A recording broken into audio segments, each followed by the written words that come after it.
बिस्मिल्लाहिर्रहमानिर्रहीम अस्सलाम वालेकुम व्यूअर्स, अगर आप लोगों ने ओवरऑल पंजाब से पंजाब पुलिस में जिस भी पोस्ट यानी male female police constable, traffic assistant, driver constable या जिस भी पोस्ट का आपने रिटन यानी तहरीरी इम्तिहान देना है तो ये वीडियो आपके लिए हद से ज़्यादा इंपॉर्टेंट है, क्योंकि इस वीडियो में अक्सर एक्सपीरियंस रिपीटेड क्वेश्चन मैथमेटिक्स यानी रियाजी के इस वीडियो में फुल तफसील के साथ डिस्कस किए जाएंगे। जो क्वेश्चन आप लोगों के टेस्ट में आ सकते हैं, बिल्कुल वही क्वेश्चन इस वीडियो में फुल तफसील के साथ डिस्कस होंगे। तो वीडियो का आप आगाज़ करते हैं। Question number 1, divide 350 into 2 parts in the way that exceeds on the other by 4। यानी इस क्वेश्चन में हमें यह बताना है कि 350 को इस तरह डिवाइड करें, 350 को इस तरह तकसीम करें कि इसमें बड़ी से छोटी रकम का जो आपस में फ़र्क हो सिर्फ 4 का फ़र्क होना चाहिए। तो देखिए इस क्वेश्चन को आप 2-3 तरह से हल कर सकते हैं। एक तो तरीका यह है कि 175 यानी 175 और दूसरी साइड में भी लिखें 175। अगर इन दोनों को आपस में जमा किया जाए तो जवाब 350 ही आता है। तो देखिए 175 में अगर 2 को माइनस कर दें, आगे जाके इसी 2 को 175 में जमा कर दें तो पीछे रह जाएगा, यहाँ पे रह जाएगा 173 रह जाएगा और आगे जाके 177 बन जाएगा। तो यही हमारा राइट आंसर बनता है 173 और 177। एक तो तरीका यह है कि इसमें 4 का फर्क आ रहा है और ये इसको प्लस करें तो 350 बनता है। दूसरा तरीका यह, इस तरीके से अगर आप हल नहीं करना चाहते तो ऑप्शन में से आपको मतलब एक इस तरह देखें कि जिसमें 4 का फर्क भी हो और आपस में जमा करें तो 350 बने। तो इस तरह भी आप इसका आंसर तलाश कर सकते हैं। उम्मीद है इस क्वेश्चन की आप लोगों को समझ आई होगी। नेक्स्ट क्वेश्चन है converting 0.125 to fraction we get. यानी इस क्वेश्चन में ये कन्वर्ट करना है, ये मतलब है कि 0.125 को फ्रैक्शन में मतलब है हमें कन्वर्ट करना है। तो देखें कन्वर्ट करने का तरीका यह है कि यहाँ पे हम लिखेंगे 0.125 और इशारिया की जगह पे 1 आ जाएगा, आगे मतलब है कि 0 लग जाएंगे। जितनी आगे रकमें होंगे उतने 0 लग जाएंगे। यानी इशारे के आगे 3 रकमें तो 3 0 लग जाएंगे। यानी 125 ओवर 1 मतलब 1000 आ गया। 125 नीचे 1000। तो इसको अभी हम हल कर देंगे। 125 एकम 125 और 1000 को 125 को अगर 8 दफ़ा मतलब है कि गिने मतलब ज़रब दें, 8 से ज़रब दें तो मतलब 8 आता है। तो यानी इसका जवाब आया 1/8। तो 1/1 हमें कहाँ पे मिल रहा है? हमें सी ऑप्शन पे मिल रहा है। यही हमारा राइट आंसर हो जाएगा, सी ऑप्शन। तो नेक्स्ट क्वेश्चन है by changing the fraction 4/5 into percentage. यानी मतलब 4/5 के फ्रैक्शन को हमें परसेंटेज में कन्वर्ट करना है, चेंज करना है। तो देखें यहाँ पे हम क्या लिखेंगे, 4/5 ज़रब कर देंगे 100। तो हमारा राइट आंसर आ जाएगा 5 एकम 5 और 5 20 20 को 5 ज़रब करें 100 बनता है। तो 20 को 4 से ज़रब करेंगे 20 चौका 80। तो ये हमारा राइट आंसर आ जाएगा, सी ऑप्शन पे मिल रहा है 80 हमारा राइट आंसर आएगा। यानी क्या करना है, 4/5 ज़रब 100 करना है, इसको हल करेंगे तो इसका जवाब आएगा 80। सी ऑप्शन पे हमें मिल रहा है। तो नेक्स्ट क्वेश्चन है a watch after every 12 hours goes fast by 3 minutes. How many minutes will it go fast in 14 days. यानी इस क्वेश्चन को आप लोगों ने समझना है। इस क्वेश्चन में ये कह रहे हैं कि एक वॉच है, एक घड़ी है जो कि आफ्टर एवरी यानी मतलब है कि हर 12 घंटे के बाद 3 मिनट वो मतलब 3 मिनट वो तेज़ हो जाती है। यानी हर 12 घंटों के बाद वो 3 मिनट तेज़ हो जाती है।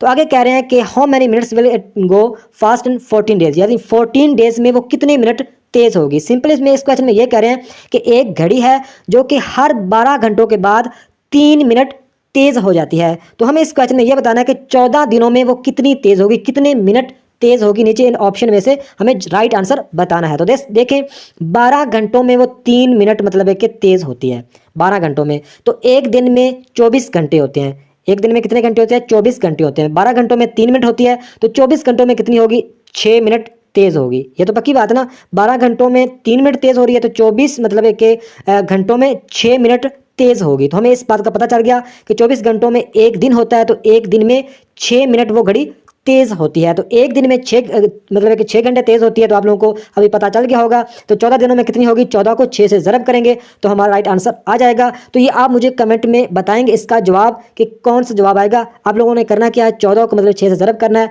तो आप मुझे मिनट्स में कन्वर्ट करके आप मुझे जवाब बताएंगे। तो लाजिम बताइएगा ताकि आप लोगों की प्रैक्टिस भी साथ साथ होती रहे। तो नेक्स्ट क्वेश्चन है a TV is purchased at RS 5000 and sold at RS 4000, find the loss percent. यानी इस क्वेश्चन में हमें यह बताना है कि एक टीवी को मतलब है कि फरोख्त मतलब खरीदा गया, परचेज किया गया एक टीवी 5000 रुपये में और मतलब है कि सोल्ड यानी बेचा गया 4000 में। तो इसमें मतलब है कि पक्की बात है उससे मतलब खसारा घाटा तो उसे हुआ है। तो हमें वो घाटा बताना है परसेंट में हमें उसे उसका घाटा बताना है कि 100 या 20%, 10% या 50%। तो देखें सबसे पहले आप लोगों को इस बात का पता होना चाहिए कि 500 में 5000 का लिया था और 4000 में बेचा, यानी मतलब है कि 1000 का उसे खसारा होता है। यहाँ पे लिखेंगे 1000 का खसारा हुआ है और लिया कितने का था ओवर तकसीम कर देंगे जितने का लिया था। तो 5000 1000 का लिया था। तो ये नीचे लिख देंगे, तकसीम कर देंगे 1000 तकसीम 5000, तो ज़रब कर देंगे 100 के साथ, तो इसका जवाब आ जाएगा। तो 2 ज़ीरो, ये 2 ज़ीरो के साथ कट गया, 1000 बटा 50, तो ये इसको भी अगर यहाँ पे मुख्तसर करें तो ये ज़ीरो, ये इस ज़ीरो के साथ कट गया, तो पीछे बटा 100 बटा 5, तो 5 एकम 5 और 5 को 20 ज़रब करें तो मतलब है कि 20 5 100, यानी इसका जवाब कितना है, 20 इसका जवाब है। तो 20% मतलब है कि उसे खसारा आया, उससे मतलब लॉस्ट हुआ। तो बी ऑप्शन पे हमें मिल रहा है 20%। तो नेक्स्ट क्वेश्चन है, a person bought a house for RS 50 lakh, after 2 years he sold the house at profit of 5%, how much profit he made. यानी इस क्वेश्चन में हमें यह बताना है कि एक पर्सन, एक शख्स ने एक हाउस मतलब है कि बाट किया था, कितने का, 50 लाख रुपए का। तो आफ्टर 2 ईयर यानी 2 सालों के बाद उसे उसने मतलब सोल्ड किया, यानी बेच दिया 5% के मुनाफे पर। तो हमें इस क्वेश्चन में यह बताना है कि उसे मतलब है कि जो मुनाफा हुआ था वो कितने रुपए में हुआ था। हमें परसेंट में नहीं बताना, हमें बताना है कितने रुपए में उसे मुनाफा हुआ था। उसे 5% तो मुनाफा हुआ, लेकिन उस 5% के कितने पैसे बनते हैं ये हमें बताना है इस क्वेश्चन में। तो देखें, सबसे पहले हम क्या करेंगे कि उसने मतलब है कि 50 लाख का उसने खरीदा था, 5% उसे मतलब है कि क्या हुआ है, 5% का उसे मुनाफा हुआ है। तो हम सबसे लिखेंगे, सबसे ऊपर लिखेंगे 5%। तो परसेंट हमेशा 100 से निकलती है, तो हम क्या करेंगे, 5 तकसीम कर देंगे 100 और ज़रब कर देंगे जितने का उसने खरीदा था। तो यहाँ पे लिख देंगे 50 लाख, यहाँ पे 50 लाख लिख देते हैं, ये 50 लाख लिखा गया, काई दाई सैकड़े हज़ार 10 लाख 10 लाख, यानी 50 लाख लिखा गया। तो हम क्या करें, इसको हल करना है। अभी ये 2 ज़ीरो एंड वाले 2 ज़ीरो से कट जाएंगे और पीछे मतलब रह जाएगा काई दाई सैकड़े हज़ार 10, यानी मतलब है कि 50,000 को हम 5 से ज़रब करना है। तो 50,000 को 5 से ज़रब करेंगे तो हमारा राइट आंसर आ जाएगा। तो ये इसका कितना राइट आंसर आएगा आप मुझे कमेंट में ये भी बताइएगा। अगर इसको हल करेंगे तो थोड़े से मतलब एक टाइम ज़ाया हो जाएगा। तो सिंपल आप लोगों को तरीका इसका बता दिया। तो नेक्स्ट क्वेश्चन है, इस क्वेश्चन को आप लोगों ने समझना है, काफ़ी मतलब एक इंपॉर्टेंट और काफ़ी मतलब एक ट्रिकी क्वेश्चन है। इस क्वेश्चन को आप लोगों ने समझना है। 3 candidates in a election received 1136, 7636 and 11628 votes respectively.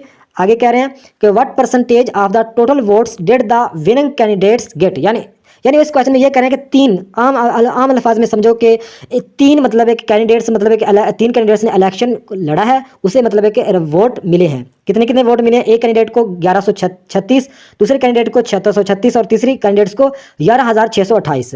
तो इन तीनों में आप लोगों को इस बात का तो पक्का पता चल गया कि जिसके 11628 हैं वो विन है, मतलब है कि वो जीत गया है। तो हमें यही बताना है, मतलब 11628 जिसके हैं वो कैंडिडेट्स विनर है, मतलब एक विनर है, उसने मतलब एक इलेक्शन जीत लिया है।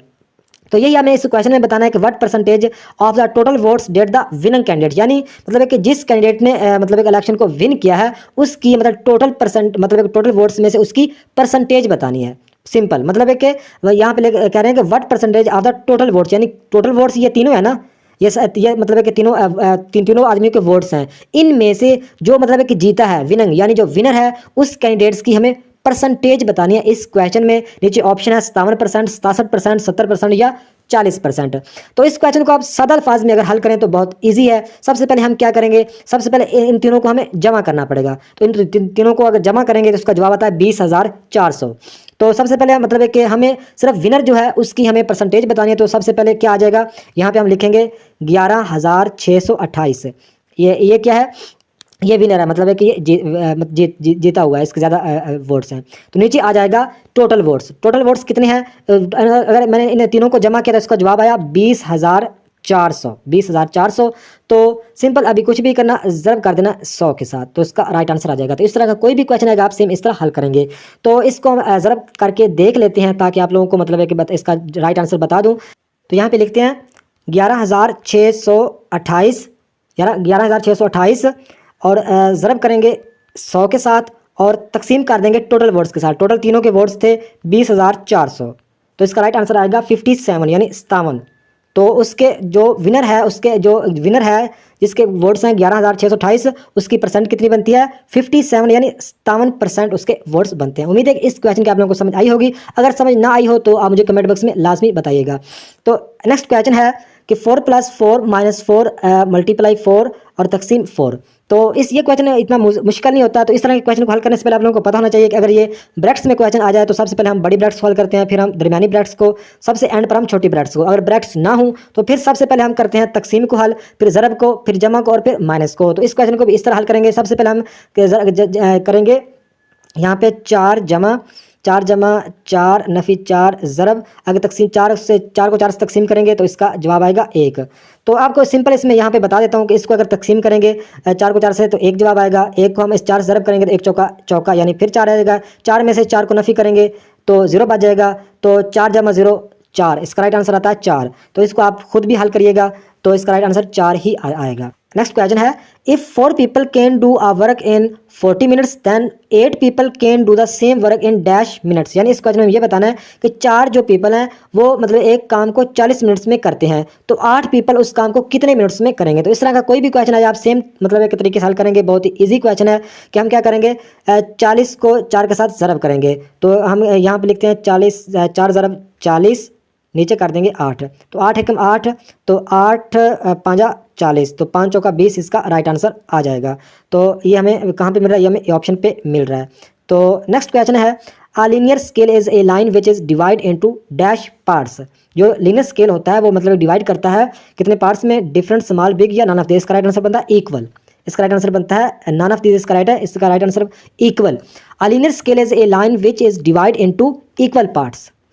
तो नेक्स्ट क्वेश्चन है, Ali reads 320 pages of a book in 4 days, find the average of 1 day reading pages. यानी इस क्वेश्चन में ये बताना है कि अली मतलब है कि रीड करता है एक बुक के पेजेस को, 320 पेजेस को अली रीड करता है 4 दिनों में, तो इसकी एवरेज मतलब है कि रीडिंग हमें बतानी है। तो बहुत इजी क्वेश्चन है कि 320 को हम 4 से तकसीम कर देंगे। एवरेज का आप लोगों को फार्मूला का पता है कि एवरेज इक्वल होती है, जितनी भी रकमें तो उसको जमा करना होता है और उसकी तादाद के साथ हमें मतलब एक तकसीम कर देना होता है। इसमें 320 पेजेस हैं और 4 दिनों में मतलब है कि वो पढ़ता है, तो इसकी एवरेज क्या होगी, तो एवरेज हमें 320 तकसीम 4, तो 4 एकम 4, 8 चौका 32 और ये 0 इसके साथ लग जाएगा, 80 इसका राइट आंसर आ जाएगा। तो 80 हमें ए ऑप्शन पे मिल रहा है। तो नेक्स्ट क्वेश्चन है, 625 इज ए परफेक्ट स्क्वायर। 25 यहाँ पे अगर लिखें 25 ज़रब 25, तो 25 को 25 ज़रब करें तो उसका जवाब आएगा 625। तो ये हमें कहाँ पे मिल रहा है, तो ये हमें बी ऑप्शन पे मिल रहा है। तो ये थी आज की वीडियो। नेक्स्ट वीडियो तक खुदा हाफिज़।